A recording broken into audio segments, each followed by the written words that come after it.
Hi, good morning. Good morning. Naz. I'm Valerie. Naz. Lauren. Nice to meet you guys.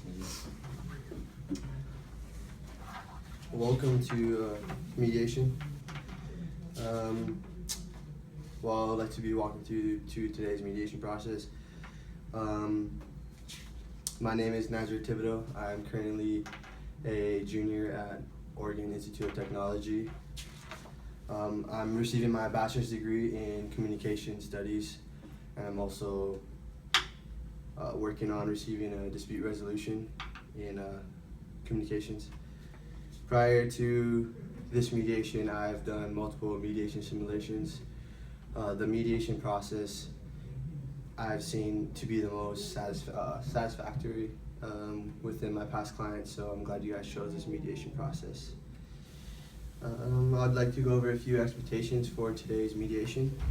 First, talking about the rules. Neither party will be interrupting one another when the other is talking. You'll both have amount of time, as much time as you guys need to tell me your side of the story and whatnot. I would like to also say that I'm a mandatory reporter, so if there's anything said that needs to be reported to the court of law, I'm mandatory. I must report that. This mediation won't proceed more than an hour and a half. That's more than enough time. If either party needs a break, or I need a break to take mental notes or gather my notes out, call a caucus or a break, and we'll convene after that. Val, since my left, would you like to go first? Okay, How we got here? Alright, so what's happened is that a couple years ago I got Lauren a puppy for a Christmas gift, and at that time things were great. I was happy to give it to him. At the time I gave it to him, I told him I'd pay for all the expenses, the vet bills, buy the food. That was part of the gift, and he did offer to help pay for that, but just it was my idea, and I wanted to do that for him. Unfortunately, it's not working out anymore, and I'm leaving town. So since I'm leaving town, I gave him the apartment and all the, deposit, everything like that. I'm leaving for him. But I feel like, we both took care of the puppy, and since I've paid for everything, when he was at work, I took my key and I went and got the puppy the other day, because I really feel like the puppy needs to be with me. Mm-hmm. He works all the time, he's never home, puppy's just locked in the kennel all day, so, he's cranky because I took the dog, but really, the dog belongs with me. So if I'm hearing what you're saying correctly, you're saying you're leaving town, you're leaving an apartment, but you'd like the puppy or the dog at this point because you feel he's never at home or the dog's alone? Yeah, that's pretty much it. Even though it was a gift for him, we both took care of the dog all the time. And most of the time, I did most of the dog care. I walked the dog, fed the dog, because he worked all the time. Mm-hmm. Lauren, would you like to be?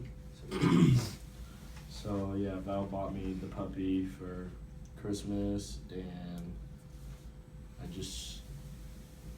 relationship ended. She decided she's gonna move. I didn't know that she was gonna move, and then she just shows up. I wasn't even home. I just come home and the dog's gone. So basically, she just stole the dog from me. I didn't steal the dog. I did not steal the dog from you. I had my own key. Excuse me, Val. Let's let Lauren finish his story, but let's not insinuate that she stole the dog. Maybe she just went in there and took it. Okay, so I was at work. She took it. When I asked why she did, she said that the dog was his since she purchased it. The dog was hers? Yeah, hers. Dog was hers since she purchased it. And she said that I asked how she got in the apartment. She said she still had a key. Somehow.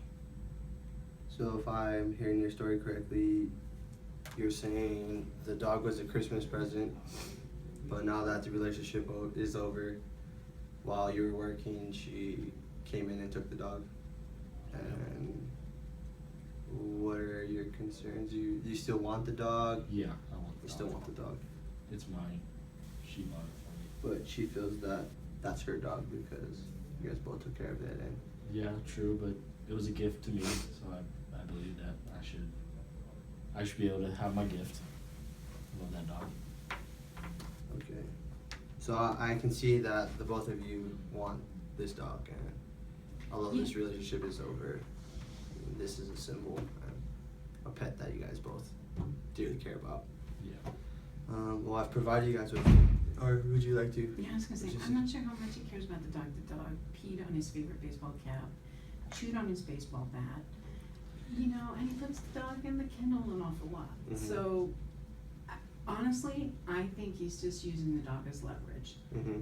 And so, I don't think he really wants the dog, honestly.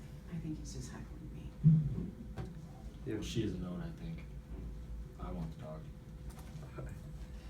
Well, I've provided you guys with papers. Do you think maybe we could find some solutions or some common grounds? I mean, I see this is the dog. Do you think there's any solution with either of you taking care of it? Certain points, Val, how far are you moving to? About 30 miles away, so just on the That's- other side of town.